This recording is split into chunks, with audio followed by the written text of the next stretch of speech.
How's it going, everybody? Matt Borey here from the Jackpot Gents. Normally, I do these videos with my dad, Steve, but he's out of town. He's in Europe right now. So today, it's just me. And you've seen our live play videos in the casino, but occasionally we do interviews with very knowledgeable gamblers. And that's what we're doing today. My guest today is Jean Scott. She was known as the Queen of Comps. Dan Rathers gave her that nickname on 48 Hours. How are you doing today, Gene? I'm fine. Good to talk to you again. Just miss your dad, but Yeah, you and I can do it. yeah, well, he's out of town and somebody's got to work around here. Right. So, Jean, you may have seen a video with her that we did a few years ago where she won over $1 million gambling in casinos. And that was when she was gambling quite a bit more than she is now. She doesn't live in Vegas anymore. And today, what we're going to do is we're going to talk about ways that she has found to use the skills that she learned and used to make that $1 million in casinos when you are just going and playing for fun. So I guess let's hop right into this. Gene, you want to give us a little bit of background on people that aren't don't know about you? Well, for one thing, I'm getting old, aren't we all? Hmm.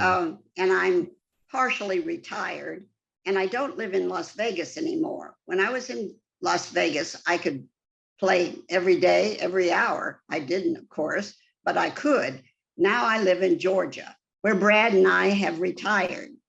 Now, most of the time, if you've read any of my books or my blog or seen even some of these videos, um, I talked about advantage play, which means that I really worked and studied hard and chose the right games so that in the long term, I could have a winning sessions over the long term.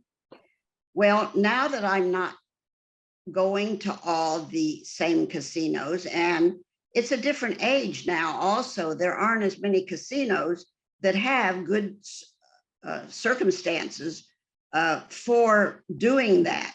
So now I do some recreational trips to casinos with friends or with family. But it suddenly dawned on me that some of the same things that I was talking about when I wanted to play with an advantage, I could also use those same tactics, techniques, tricks of the trade, you might say, on my recreational gambling. So that's what I want to talk about today.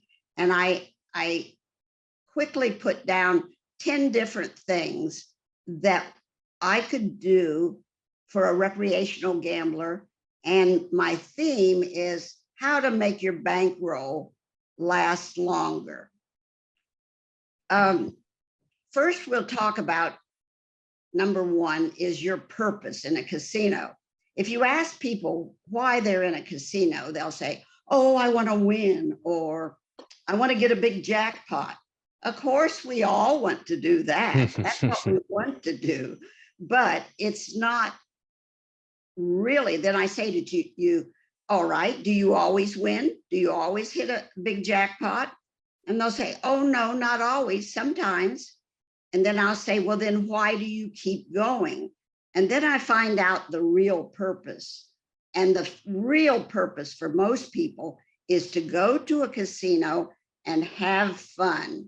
It's their entertainment. And so if that's your goal, that's your purpose, then that's a very valid one. You hope for a win, you hope for jackpots, but you really want your bankroll to last longer. So I'm going to try to tell you with that purpose how you can stretch out your fun time in the casino. I have a little story I want to tell you about a friend of mine, happened about 20, 25 years ago. He and his wife were going to Vegas the same time we were. We came on the same plane, in fact. It was a group of us. And when we got to the casino that we were both staying at, both wives got in the line because there was a long line to check in, and the guys were going to go out and start gambling. Well, I told you, it was a long line. It was about 10 minutes, 15 at the most. And that other husband came back and said to his wife real gruffly, "Get out of that line. We're going to go back and get on the plane. I've already lost all of our bankroll." No. So anyway, that really happened. I couldn't believe that somebody could lose that fast. So evidently he needed some techniques on how to make his bankroll last longer. So that's why I'm going to give you some more hints that that doesn't happen to you. Because maybe it wasn't that much, but have you ever been to a casino on a 3-day vacation and you lost your money the first day? Yeah, the next 2 days are no fun, you know? Yeah, that's why. So with that said, my latest book, the emphasis is not as much on the advantage play, although I talk about that, but how to stretch your bankroll, whatever game you play. And I cover all the games, every single game in the casino in that book. It's called The Frugal Gambler Casino Guide, and it's my latest book. And it's one that I'm going to talk about a lot because I expand on a lot of these points there. I think Matt's going to put up the cover of the book, and then he's going to go to page 29. Yeah, this is a list we got here, and it has all, as you can see, it has all the games on the left, and they're listed for by cost per hour. The cheapest cost per hour is at the top, and the most expensive cost per hour is at the bottom. Okay, so there is a list of just about every game in the casino. And when I talk about cost per hour, that's what the casino talks about. They don't talk about losing. Now, when we talk about that, we talk about how much we're losing per hour. And but you have to look at it. When you go play golf, you don't do that free. When you go to a movie, you don't pay for that. I mean, you pay for that. You don't. They don't say, "Oh, just come on in and have fun, enjoy the movie." When you walk into a casino, it's set up that there's going to be a certain cost to you. That's the entrance fee, I call it. And the casino already has that built in to the games. They usually have an advantage. However, now I'm going to tell you about what you can do. Look at that chart. And if you see it up on the screen, the very cheapest thing you can do per hour, your bankroll will last a long time if you do this, is sports betting. Sports betting, you could put down the smallest bet that you could do on your favorite game, or whatever one you think is going to win. And you could sit in the sports book for probably 3 hours. And that cost would be 25 cents an hour. Now, one thing I want to hop in here and say is this is the cost per hour. This is on average, because anything can happen in the short run, but in the long run, this is what it's going to cost you on average, because sometimes you'll go and you'll win money, sometimes you'll go and you'll lose money, but this is just the house edge, because the sports betting is, you make one bet, it's a 4.5% edge, but a football game lasts 2 hours, so you're sitting there for 2 hours, and it takes you 2 hours to make one bet. Some of them 3 hours. Yeah, right. exactly. Okay, so then you go right down the list, and if you play video poker, for instance, and perfect strategy, you're only going to lose $3 per hour. Go down to roulette. If you play an hour, even though that has a pretty good casino edge, you're only going to lose $7 per hour. And the main thing that you can look at the game you play and see how much, you don't look at what the house edge is. It's how fast the game goes. And that's what your hourly thing is. And that's what a lot of people don't realize is it's not just the house edge you got to look at. It's the house edge and the number of decisions per hour you make. Correct. And sad for a lot of people is you get down to the most expensive cost. Even if you only play 25-cent slots, I don't think they even have those too much, you would lose $22 an hour. And this was written a couple years ago before the penny slots were so popular. But if you play dollar slots, you are going to lose the bottom of the list, $54 per hour or more, average, depending on the game that you play. Mm-hmm. So if you play slots, or if you play some of those other games that you're playing fast, you need some help. So I wrote a whole chapter. The next chapter after that chart is called The Casino Buffet. And in that chapter, I talk about every game. Now, the first games, you have to study a lot. So you may not want to do that, but it'll tell you how to do it. And it'll give you some shortcuts. There'll be games that'll tell you that you can use a better strategy. For instance, let's say you like to play Let It Ride. Well, if you do not let it ride for anything less than a pair of tens, you're going to do better than if you ride more often. Mm-hmm. Also, even the better bets, the big six, everybody knows that the big six wheel is a loser. But if you do nothing but bet on the dollar slot, the dollar spot, you will lose less than if you put your bet on the other ones. Yeah. You wanted to mention, Matt, I think, about another game. Yeah, the one game that I mentioned to everybody, if they ever want to play it, I used to mention, I'd say Pai Gow Poker, because Pai Gow Poker, it's kind of a weird game because you get dealt 7 cards and you have to make 2 hands. You've got to make a high hand and a low hand, and it's a bit confusing. But the interesting thing is you can show your cards to the dealer, and the dealer will show you how to set the hand. They'll tell you how because the dealer has to set their hands a specific way, so you can always just show it to the dealer, and they'll tell you how they would set it if they had your hand. And on top of that, there's a lot of pushes in the game, because if one of your hands wins and one of your hands loses, it's a push. You don't lose any money, so you just sit there. So generally, your money lasts a lot longer. But now they have a new version of the game called Face Up Pai Gow, which they deal out all the cards, then the dealer flips their hand over and they play their hand first before you even look at your cards. So you get to see the dealer's cards, how they're set, the 2 hands, and you know exactly how you got to set your hand to beat the dealer. And it actually has a lower house edge than regular Pai Gow, which I was shocked by when I found that out. Because normally, when they introduce a new version of a game, it's never really better than the old version was. So I was shocked that this one has a lower house edge.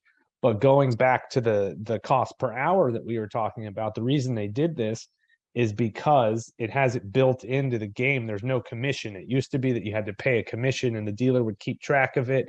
Then they'd have to break it down. They'd have to have quarters at the table and stuff. And they eliminated the commission, so it speeds the game up, but it has a lower house edge. So that's one thing you can do, is you can play. So you might want to look at the old version if you're just trying to play longer. Yeah, correct. Or play the new version at a crowded table, is what I was going to say. Right. That's another thing. So back to the idea that more people play slots probably than any other game. Mm-hmm. The next thing, and probably the most important thing with any casino game, is play the lowest denomination you can in that game. For instance, if you play blackjack, go to the table, it's a $5 table. You only have to play $5 a hand. Or there's a $15 table, or there's a $25. Now just think of the logical thing.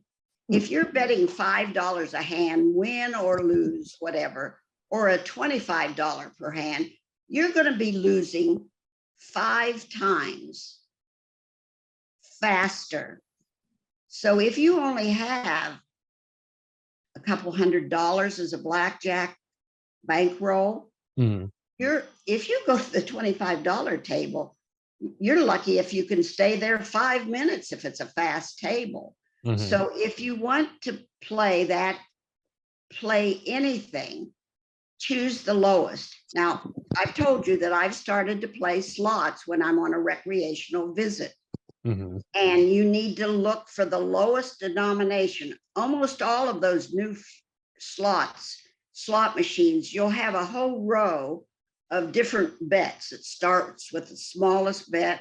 Now, Hmm. you can't bet 5 cents anymore, 5 pennies or anything. Oh Usually yeah. it's the lowest I found recently was a 50-cent machine, and I'll talk about that machine. You could pay 50 cents, you could play $1, $1.50, clear up to 2.50. Now, isn't it logical, just like on the blackjack table, that if you just play 50 cents a hand instead of 2.50 a hand, Hmm. then you're going to lose 5 times faster. Your money's going to be like that Hmm. $54 per hour or more. Yeah. There's But another one. There's another one there. Another hint that I like: look for the lowest jackpots. You say, "Well, I want to win a big jackpot." Well, yeah, you do, but you have to sometimes bet more for the bigger jackpots. And then another thing is there are some slot machines that have bonuses like free spins. I love those because while you're sitting there and watching the spins, you're mhm, not putting any more money in. So yeah. that's stretching out your time. I want to give you an example. I went to Atlantic City. That was my first recreational trip a few months ago. And I found a slot machine that I had played occasionally back in Vegas called Wonder Woman. I was with a girlfriend, and we liked this machine so well we called ourselves the Wonder Women. But you know that story, Yeah. Wonder Woman. Oh yeah. And you could play 50 cents a hand, and the jackpots, instead of being 10,000 or 20,000 or whatever, were only like 1,000 or 2,000. Mhm. So when you have smaller big jackpots, you're The going to odds of hit you hitting it more are better. little. Yeah. Pardon? I said the odds are better for the people that don't know. The smaller the jackpot, the easier it's going to be to hit. You know. Also, and Yeah. also you're going to have more little hits along the way. So Uh-huh. this Wonder Woman had hits all the time where she spread out over 3 rows to be a big Wonder Woman and a lot of Uh-huh. noise and so forth. We played 50 cents, never any more. The guy beside us was playing 250. Now, he was hitting bigger jackpots when he got an extra something or whatever. But maybe he had a lot of money, but he would be gone long before. We played on that machine off and on for 3 days, and we ended up losing like $50 a piece or something, Hmm. Yeah, that's like nothing. and had so much fun. So Yeah, well, that's probably the biggest thing I can tell you. yeah, well, one thing I was going to point out is that because a lot of times if you see a penny machine like that and they have bets from 50 cents all the way up to like 250, like you said, a lot of times, especially if there's no giant jackpot on it, the wide area progressives is what you call them. Because a lot of times those ones like 10,000 and up or something like that, you got to be betting the max. So that's what you would, they lure people into betting that 250 amount. But everything below that, from 50 cents all the way up to like 150 or $2, the only thing you're getting out of it is winning 3 or 4 times as much money. You're not really, but you're also betting 3 or 4 times as much money. So there's really no benefit to that. So you want to stay. If they don't give you a benefit to bet more money, there's no reason to bet more money. Okay, so the next one we'll go to is play slower. I tell you, when you're playing table games, you say, well, I don't want to be with a bunch of people. Yes, you want to be with a bunch of Uh-huh. people. You want Hmm. to have the table full. You want slow players that are thinking about their decisions. Whenever you're not betting, you're not fighting the casino edge. Hmm. And this with slots, I don't know. I see people pounding slots. If you're in a tournament, that's the way you do it. But if you're just playing for fun, they act like they're possessed, like they're going to get some prize for playing fast. You don't get any prizes for playing fast. All you do is you lose fast. faster. Or And do you know that's not the what you people want that to play the two do. machines, the ones that do the two Oh, machines yeah, like I this? love that. Uh-huh. Yeah. Are they not losing enough on one that they have to have two? You know? Mhm. Um, so that's just a little hint, but it's an important one too. And I was just going to clarify on the table games a little bit more here. So, like, the reason you want to get on a crowded table is because if you're playing on an empty table, say you're playing blackjack on an empty table, it's just me and the dealer. I make my decision. I lose my money. The dealer takes my cards. I put my money right back out again, and she just deals the cards again. You know, if there's 6 people at the table, I make my bet. I make my decision, and then the other 5 people at the table have to make their decisions, you know, and it's still, so you're still at the table, you're still getting the experience of it, but you know, everybody else has got to win or lose money before the next round happens, you know, let it play out. That's why your money lasts longer, because you'll get far less decisions in an hour at a crowded table as you would at an empty table. Okay, the next one, number 6 on my piece of paper here, is play with a partner. Now, I first discovered this when I was playing with my husband, Brad. Some people know that my husband has dementia and his mental faculties are not as good. And so we would play, actually, back when we were advantage players, we often played together to be sure we were both being accurate. Well, now when he goes with me on a recreational one, we think about it. If you're playing the slots, are you interested in pushing the button, or are you interested in seeing what's happening on the screens? Maybe you're looking for all these bonuses and you're trying to collect Buddhas or bubbles or whatever, you know. It's not because you're hitting the button. So we sit side by side. One of us hits the button. We both watch and see what happens. When I went with a friend to Atlantic City, we wanted to stretch our money out, and there was a lot of things to watch for, bonuses and free spins and so forth. So we would take turns hitting the button, but we could both watch and have the fun. And you would be surprised how much time that will let you play longer. Mm-hmm. And I think you have a funny story about yeah, that, well, Matt. I have a funny A story, but cautionary one. yeah, well, I'm gonna do both sides of that coin here. So I was gonna say is like Gene said, if you're playing something that involves skill like video poker, if you see the videos with me and my dad, we're both there playing, you know, one of us makes a mistake, generally the other one can catch it before we hit the spin button. Or, you know, you'll hear us bantering back and forth, you know, on top of it slowing down, you also have more fun because, you know, it's more fun to sit there with somebody else. So you can see the plus side to playing with a partner and all the videos that my dad and I do. The flip side to that is there was a story down here in South Florida at the Seminole Hard Rock where there was an older gentleman in the high limit room, and he was with he had a woman with him who was keeping him company, who was much younger than him. And he was playing and I in the high limit room on slots, and he said something like, "Hey, hit the button for me, I'm feeling lucky, like give me some luck, hit the button." And she hit the button and hit a jackpot, and I want to say I think it was $100,000 jackpot. It was a huge jackpot. And then the slot tech came to pay him, and the girl was like, "Oh, I pressed the button, that's my money." And so they went, and he was like, "No, it was my money. I put the money in the machine." And they ended up going back and looking at surveillance, and whoever presses the button is supposed to get paid. So they ended up paying her the $100,000. And then he got mad. She asked for security escort, brought her to her car, and she left. And so if you're using a partner, make sure it's someone that you can trust. Just want to put that little disclaimer in there so that somebody doesn't steal $100,000 jackpot from you. Correct. And there's another reason, and Matt touched on that. When you're playing and when you're winning, it's fun to have somebody to rejoice with.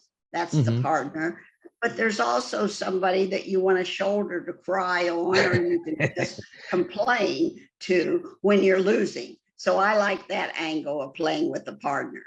Well, Win or only lose. to a certain extent, because if you hear my dad, he complains a little too much. Well, yes, yes. So pick a partner that will That you can not. have some fun with and Yeah, that you right. trust. Correct. All right. The next one is kind of a logical one. Bounce around the casino a lot. Whenever you're not putting money into a machine or making a bet, you're not fighting the house edge. So some people, we've maybe seen these. Some people jump from one machine to another and then to another, and you think, why are they doing that? Why don't they settle down and play one machine? I never say anything about that. I think they're smart.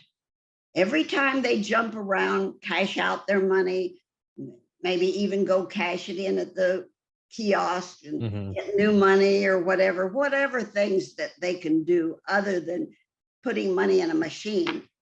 In fact, one of the best times to bounce around is when you first get to a casino that you haven't been to before. Bounce around and study all the machines if you're playing slots. Because don't look at the first one, because you got to look about which ones, what the bets are, what looks interesting. And you can spend a lot of time scouting the casino and you're not losing any money there. I actually did this when I was just in Vegas last week. I was staying at it was the Hard Rock, now the Mohegan Sun. And since I wasn't allowed to film there, so I was playing video poker, and it was nice. I was doing that. I was like a pinball. I was bouncing all around the casino. I was playing. Now they didn't have any great video poker, so it was pretty much you know how normally there's one section where there's good video poker. It was all just okay video poker. So I was just bouncing around. I was having the time of my life. I probably played 30, 40 different video poker games while I was there. It was great. Another thing some people do, and maybe this is a psychological thing, they'll put, let's say, a $20 bill in a machine. And if it isn't hitting like they like it, they cash it out, they go to another machine. They just set their own limits and put another $20 in. Probably you're not going to do any better in the long run, but it's sure going to stretch out your time in the casino. And some people are having fun doing that. See, that's the key to a lot of these things. Do what you can do to stretch your fun time. So that's just be a bouncer. Yeah, that's another thing I want to say before we go on to the next one is like a lot of this stuff is like, you know, you'll see the people knocking on the screen and stuff, or like they'll, like you said, they're like, oh, this 20 is not doing well, let me cash out putting a new one. It's just superstition, and it's not really going to affect it theoretically could affect the outcome of the machine, you know, because you're not pressing the button at the exact same time, but chances are it's not going to change anything. But if you're having fun doing it, you know, that's why you're in the casino. That's the whole reason we're talking about this video, is how to increase your fun time. So as long as if it's silly, it's probably not going to change the outcome. But if you're having fun doing it, go ahead. You know, that's why my dad and I, we knock on the screen and do all sorts of weird stuff. Every once in a while, we joke around. If you're not having fun in the casino, you might want to rethink why you're in the casino. Correct. That goes to my next one is take breaks. Now I take breaks two separate opposite times. If I'm getting tired, particularly if I'm playing video poker and I want to be accurate, and if I'm getting tired, it's good to take a break, go outside, do a sightseeing. If you and your partner are just having such bad luck and you're in a place where you haven't been before, take a sightseeing tour. But there's another time that I think, and people don't understand this always, we like to take a break after we hit a big jackpot. Take time to celebrate. It's kind of like take time to smell the roses. Yep. You know? And so if you're getting tired, or if you're getting just off your game, like I am so mad, I'm losing and so forth, you're not probably having fun with that. So go get some fresh air. Used to be, there's not as many people smoking as used to be, but it's kind of nice if you're in a non-smoking one and you want to smoke. A lot of people take their break to do that. I don't suggest that, I hope everybody's stopping smoking, but anyway, anything to change your mood. I'm saying this may not change any of your winning or losing. Although if you're playing for accuracy and you're tired, that could affect how much you win and make you lose more. That's a very good point, Yeah. Definitely. All right, so those are some of the common sense things. Now there's two more that I've talked about, and I've used these with my advantage play for 38 years. And that is chase promotions and players club benefits like you're a mad person.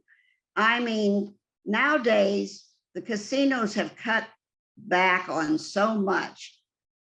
And so whatever you can do, like if it's 10 times points day from 12 to 3 o'clock, you make an effort to play from 12 to 3 o'clock because those players club points are going to benefit you. And you say, well, maybe it's only for comps. Sometimes you get cash, sometimes you get comps on these benefits.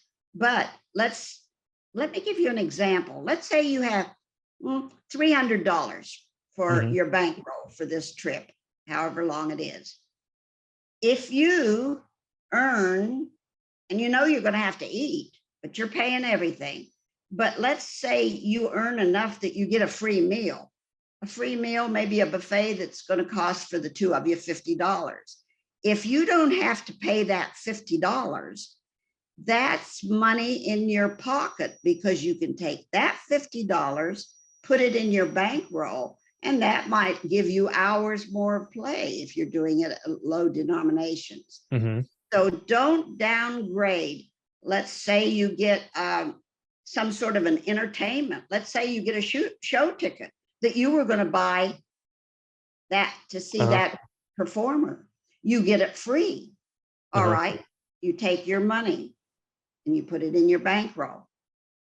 Yeah. So promotions, whether it's players card, whether it's a daily promotion, whether it's a senior promotion, you get more points, whatever the promotion, in most cases, it is to your advantage. Now, some promotions may take more time than it's worth, and some promotions you just don't like. There are some drawings, for instance, that I have not liked very well. They didn't add fun because there were so many people there and it drew out for hours and hours. But on the other hand, if you're spending a lot of time waiting for your name to be called, that's another time when you're not putting money and fighting the fighting the advantage of the casino. So there's probably an advantage to almost every promotion that you can do. Yeah, and down here, one that they do a lot is they'll have like earn a certain number of points, get like a $10 or $20. I've seen them do gas cards. I've seen them do gift cards to the supermarket. I've seen them do Home Depot cards. So like if you're planning on going to the casino, and you're going to be plan on playing. If like they have that promotion for one day, well, I think yours was a better example where you said between 12 and 3, you get a multiplier, if you're planning on playing for 3 hours at the casino during the day, you might as well put the whole 3 hours together and make sure it's during that promotion because you'll get 10 times as many Players Club points out of it, like you said. And then you can use those Players Club points to eat, if you're not paying for food, just more money to gamble with, So that's when we lived in Vegas, I tell you, we didn't spend, and this is why we made so much money in Vegas. We did not spend our income. Most of the time when we first went, we had jobs. And so we were spending money from our jobs, but then we were retired and we almost never paid for a meal because we played a lot because we lived right where there were lots of casinos. And it wasn't just that. It was like we didn't pay for gas a lot of times. Gas cards you mentioned was very important. We didn't pay for years. We didn't pay for car washes because that was one of the perks of one of the promotion. We would go to, we'd get gift cards and go to Walmart, or we would get gift cards and go to some fancy store that we got for that. And a little thing here, actually, my grandchildren, when they were little, said Santa Claus lives in a casino because we bought all our presents for the grandkids. They never bought a TV growing up. Because we got TVs given to us all the time because we were playing at a high level. And so, yes, Santa Claus can live in a casino. Okay, now you might call this not separate from this, but I wanted to really emphasize the 10th thing is see if you can use coupons. Now, the reason this has really come to my attention, of course, we did it all the time when we lived in Vegas, but I went back to Vegas with my granddaughter just last week. And one of the things that we did is we had a Las Vegas Advisor coupon book. And there were about 6, 7, 8 different casinos downtown. Now, we didn't have a car. We didn't want to Uber from one strip casino to another, but downtown, we spent 5 hours. Talk about having fun, but not losing money, being able to stretch our bankroll. We went to those 6 or 7 casinos. I was with my granddaughter and then 2 other friends. There were 4 of us. Even if you play slots or don't know the strategies of blackjack, if you know how to play the basic blackjack or basic roulette, which you don't have a strategy and so forth, that coupon book, you can win. It's one of the few things that can be done without knowledge, not too much knowledge or study that needs to be done. We, the 4 of us, after we put all of our money together, and then we had this bank of money that we would take, and we all had the same coupons, and we played roulette. We played blackjack. I had to teach some of them how to play, and I'd stand behind them and tell them whether to hit or stand or whatever. We had slot machine coupons. We played anything that required on those coupons. We spent 5 hours, and the 4 of us won $61.25 each. Oh, that's not, I thought you were going to say total. Each is not bad. Yes. Now, that's something that varies. We have gone on coupon runs when we lost, but very rarely. If you have enough people and enough coupons, you will always eke out at least a small win. And if you get lucky, like in all gambling, you can win hundreds, depending on what you play and so forth. So I just wanted to kind of give you something that playing slots doesn't, or playing other games that aren't what we call advantage games, or you don't know how to play the strategy. There are some things you can do to almost guarantee a win, and using coupons is one of those. Yeah, it was those the match play coupons is what you were using on roulette, right? Roulette and blackjack. Yes. Yeah, and what those are is, say it's a $10 match play, is you put down $10 of your own money, and then you put the $10 match play, and if you win, they give you $20. And if you lose, they just take the coupon. So that's how you can make money with those. And when there are 2 of you, Matt, I just wanted to say, when there's 2 of you, one of you wins and one of you loses, you still make money on that. Yeah. So if you're on roulette and you have 2 coupons, one can go red, one can go black, or one can go high, one can go low, one can go odd, one can go even. And as long as a 0 or a double 0 doesn't come in,